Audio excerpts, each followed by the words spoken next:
Hello everyone, स्वागत है आपका डीएस आज की क्लास यूट्यूब चैनल पर। मैं हूं दीप्ति शर्मा। आज हम इस वीडियो में टीजीटी व पीजीटी के लिए विज्ञान विषय के 20 महत्वपूर्ण प्रश्नों को देखेंगे। तो आइए शुरू करते हैं आज का वीडियो। पहला प्रश्न देख लेते हैं। किसने परीक्षण किया कि परमाणु के अंदर बहुत अधिक रिक्त स्थान है? तो इसका सही विकल्प है डी, रदरफोर्ड। रदरफोर्ड ने अल्फा कण प्रकीर्णन प्रयोग द्वारा निष्कर्ष निकाला था कि परमाणु के अंदर बहुत अधिक रिक्त स्थान होता है। इसलिए इसी प्रयोग से परमाणु नाभिक की खोज भी की थी। चलिए अगला प्रश्न देख लेते हैं। एक अभिक्रिया का डेल्टा एच इनमें से किस पर आश्रित नहीं है?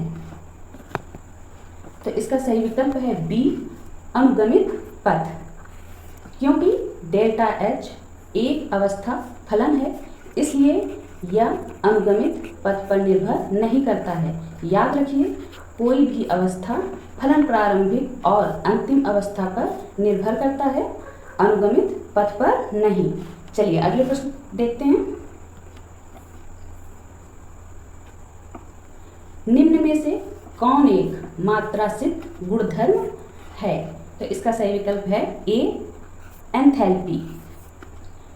किसी निकाय के वो सभी गुण जो उसमें उपस्थित पदार्थों की मात्रा पर निर्भर करते हैं मात्रासिद्ध गुणधर्म कहलाते हैं।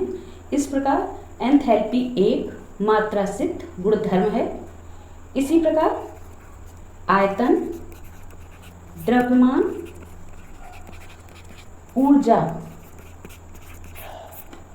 ऊष्माधारिता तथा मोलों की संख्या आदि मात्रासिद्ध गुणधर्म हैं। चलिए अगला प्रश्न देखते हैं।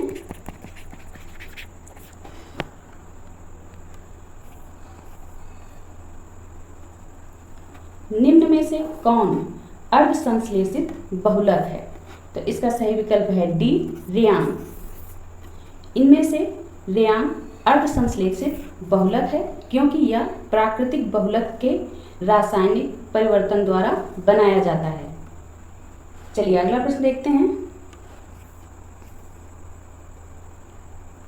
निम्नलिखित धातु हाइड्रोक्साइडों में से कौन प्रबलतम क्षार है? तो इसका सही विकल्प है डी, BaOH का होल ट्वाइस। बेरियम हाइड्रोक्साइड इनमें से प्रबलतम क्षार है क्योंकि यह आवर्त सारणी में बेरिलियम, मैग्नीशियम तथा कैल्शियम से नीचे स्थित है और किसी समूह में ऊपर से नीचे जाने पर धातु हाइड्रोक्साइडों की क्षारीयता प्रबलता बढ़ जाती है। चलिए अगला प्रश्न देख लेते हैं। आर्थोफॉस्फोरिक अम्ल की क्षारीयता कितनी होती है? तो इसका सही विकल्प है सी, 3। आर्थोफॉस्फोरिक अम्ल की क्षारीयता 3 होती है क्योंकि इसका अणुसूत्र H3PO4 होता है और इसमें 3 विस्थापनीय हाइड्रोजन परमाणु हैं। याद रखिए, किसी अम्ल में उपस्थित विस्थापनीय हाइड्रोजन परमाणुओं की संख्या उसकी क्षारीयता कहलाती है। जैसे HCl, H2SO4 की क्षारीयता क्रमशः 1 और 2 है। चलिए अगला प्रश्न देखते हैं।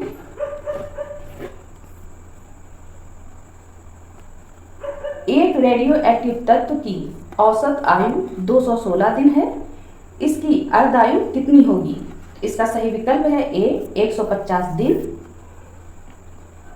हम अर्धायु और औसत आयु में संबंध सूत्र का प्रयोग करके गणना कर सकते हैं। तो सूत्र है इसका, अर्धायु T½ बराबर 0.693 इंटू औसत आयु।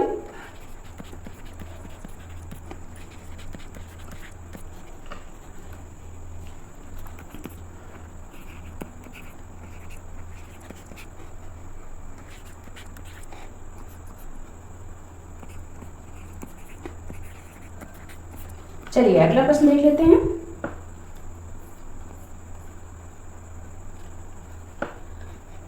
अमोनिया NH3 का संयुग्मी अम्ल निम्न में से कौन है? तो इसका सही विकल्प है C NH4+। NH3 में हाइड्रोजन आयन H+ जोड़ देने से NH3 का संयुग्मी अम्ल NH4+ अमोनियम आयन बनता है। चलिए अगला प्रश्न देखते हैं।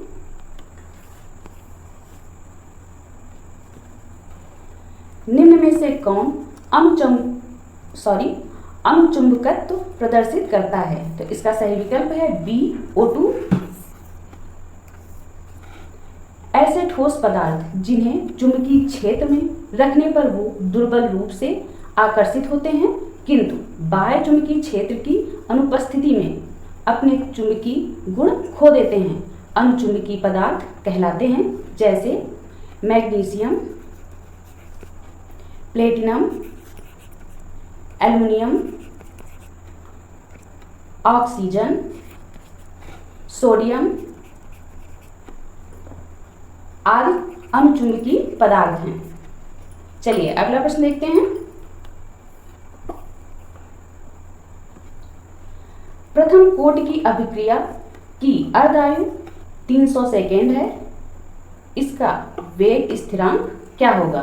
तो इसका सही विकल्प है A 2.31 इंटू 10⁻³ प्रति सेकेंड। आप प्रथम कोट की अभिक्रिया के लिए वेग स्थिरांक और अर्ध आयु में संबंध सूत्र वेग स्थिरांक K बराबर 0.693/t½ का प्रयोग करके आसानी से उत्तर निकाल सकते हैं। चलिए अगला प्रश्न देख लेते हैं।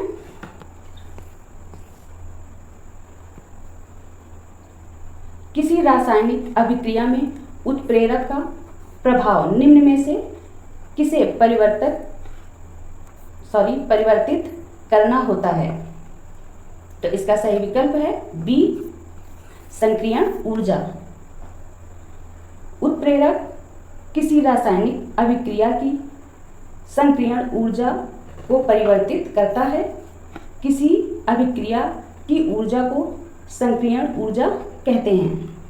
चलिए अगला प्रश्न देखते हैं। निम्न में से कौन कोलाइडों को शुद्ध करने की विधि है? तो इसका सही विकल्प है B अपोहन। अपोहन कोलाइडों को शुद्ध करने की एक विधि है, जबकि शेष 3 कोलाइडों के निर्माण की विधियां हैं।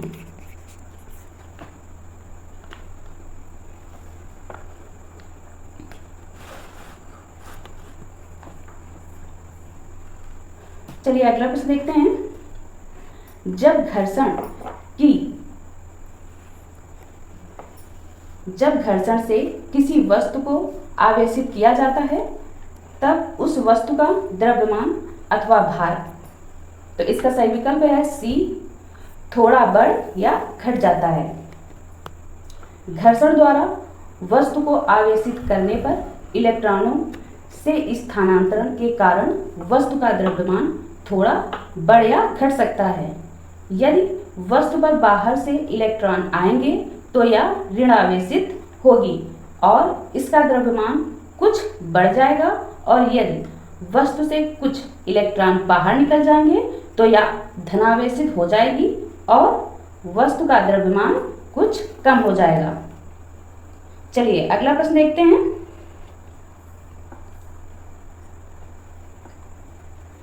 निम्न में से कौन द्विध्रुव को विद्युत क्षेत्र की दिशा में संरेखित करने का प्रयास करता है? तो इसका सही विकल्प है A बलागुण। द्विध्रुव पर एक प्रत्यानयन बल आघूर्ण कार्य करता है जो सदैव द्विध्रुव को विद्युत क्षेत्र की दिशा में संरेखित करने का प्रयास करता है। चलिए आइए अगला प्रश्न देखते हैं। रेडियो तरंग संचरण हेतु निम्न में से कौन आवश्यक चैनल है? तो इसका सही विकल्प है B मुक्त आकाश। रेडियो तरंग के संचरण में मुक्त आकाश चैनल की आवश्यकता होती है। चलिए अगला प्रश्न देखते हैं। निम्न में से कौन सा गेट सार्वत्रिक गेट है? तो इसका सही विकल्प है डी, नार। नार गेट सार्वत्रिक गेट कहलाता है क्योंकि इसे एंड, आर तथा नॉट गेटों को प्राप्त किया जा सकता है। चलिए अगला प्रश्न देखते हैं।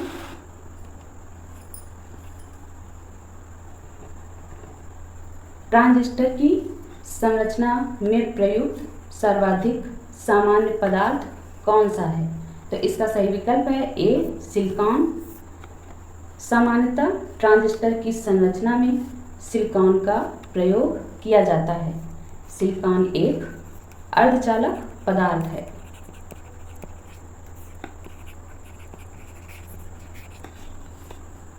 चलिए अगला प्रश्न देखते हैं। 1 किलोग्राम पदार्थ के तुल्य ऊर्जा किस कोटि की है? तो इसका सही विकल्प है सी, 10⁻16 जूल। आप आइंस्टीन की द्रव्यमान ऊर्जा समीकरण E = mc² की सहायता से 1 किलोग्राम पदार्थ के तुल्य ऊर्जा निकाल सकते हैं। यहाँ c प्रकाश का वेग है जिसका मान 3×10⁸ मीटर प्रति सेकेंड होता है। चलिए अगला प्रश्न देखते हैं।